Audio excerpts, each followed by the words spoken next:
Hey, good afternoon, everybody. Will from WC Review. I hope you're doing well on this beautiful Saturday.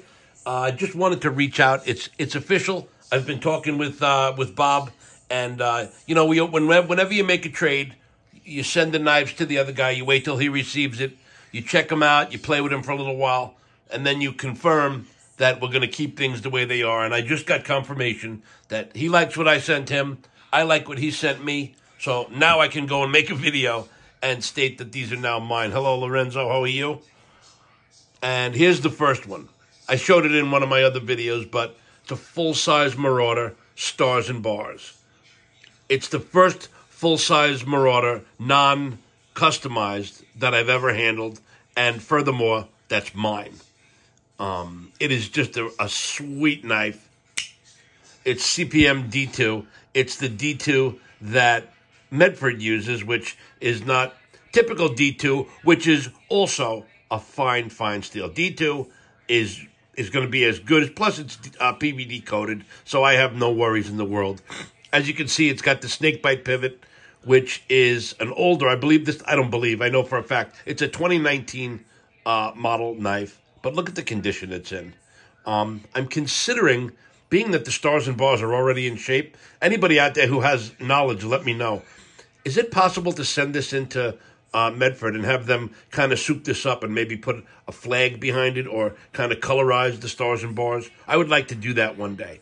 But as it is, this is going to be a user. I really, really like it. It fits so good in hand. The action on it is just, that was a terrible example, but crazy. It opens right up with that clunky, you can feel, I have a Marauder H. I don't have it in front of me to grab and show you, or do I? No, I don't. I put it away. But the regular Marauder H, I should have had it ready. You can, to make the comparison between the two. But also, this is the first Tanto. I'm a big drop point guy, but I really do like the Tanto in the Marauder, and this is a real hard-use knife, so I really, really dig it. The other knife that I got, let me put this away, is what I like to call a real fat daddy, and here it is. Also in D2, and I showed it in my other video, as I've said, but this is bronze, okay? It's got the 6-gun pivot, and it's got the .26 blade, which makes it a fat daddy. Now, the other fat daddy that I owned, the first fat daddy I ever owned, was the Predator sculpted bronze Vulcan blade with S35 VN. This is the D2, but this is what I call the full fat daddy. You get the full fatness in the handle of this, because what I didn't realize and what I learned by handling is that when a knife is sculpted, obviously material needs to be removed or taken away. And it does two things. It takes away from the fatness, and it also takes weight away, which for some people is a good thing, but not me. I wanted everything. I wanted a full fatness, fat daddy, and now I got it. And this thing just feels so cool in hand. The difference I can tell you is that I have a TFF1 right here, and I love it. Feels great in hand. There's, the only thing better is the full fatness of the fat daddy. There's no comparison. The only comparison I can give you is handing a Praetorian T versus a Praetorian tie. Yes, the T feels awesome until you handle the tie. And I happen to have, I'm really getting up there with Medfords now, but this is the first Praetorian tie that I have, and there's no comparison between handling this versus the T. Now, the T is great. Again, the tie is just a different animal. And here's the other one. Again, I've showed you all these, but why not? Here's the other one. All in 3V. The TFF1, the two Praetorian ties, are all in 3V. And the two that I just got and showed you are both in D2. The other .26 knife that I happen to own is the Deep, the fixed blade, which is just another really, really sweet knife. To be honest with you, I don't carry this that often. I'm not ready to get rid of it yet, but if and when I am, I will certainly let everyone know. This is in 20 CV, obviously for its anti-corrosive nature, being a dive knife. But a fun knife. I love to handle it and play with it. I really don't carry it. All the other knives I carry.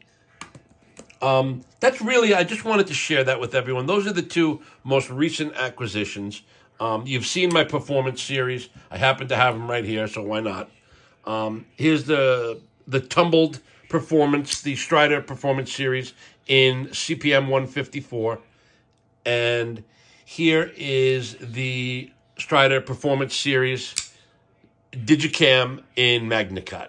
And again, I was just talking to my buddy Bob, who I happen to have gotten the Marauder and the Fat Daddy from, and I'm trying to encourage him to he has not handled or tried out the performance series yet. And we both agreed that Strider is a love-hate relationship. And I really kind of felt at first, like before I really got into it, that it was a little bit of a snobby group. And it kind of is, but I've also become a bit of a snob myself. So I have nothing to say against that.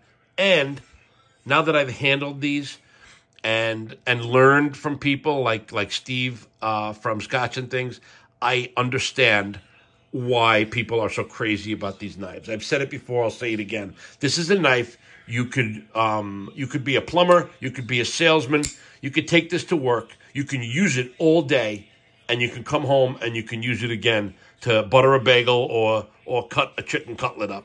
I mean, this is just an all-purpose, friendly carry, everything knife. I really, it's one of my new favorites. I love my Medfords.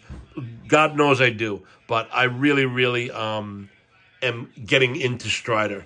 I also got rid of one of my Direwares, and that's another brand that I just have fallen in love with and probably would like down the line to get another fatter version of a Hyper 90 down the line. But I traded one of my Solos for the Fat Daddy, if you will. So I felt that was a good trade. And again, these are just insane. The action, the way they carry, the way they fit in your hand. And I think I've shown it enough for now, but I also got a Norseman, and that is just an incredible knife that I'm going to handle a little bit longer, and then I'll probably do a longer piece on that. But again, I just wanted to reach out, share my, it's official now. Those are both mine. So I'm super happy about that. My first real Fat Daddy and my first real Marauder full size. I've always wanted one. So thanks, Bob. Thank you, everyone, for listening. Enjoy the rest of your weekend. I will definitely come up with some more content for tomorrow. Have a great day.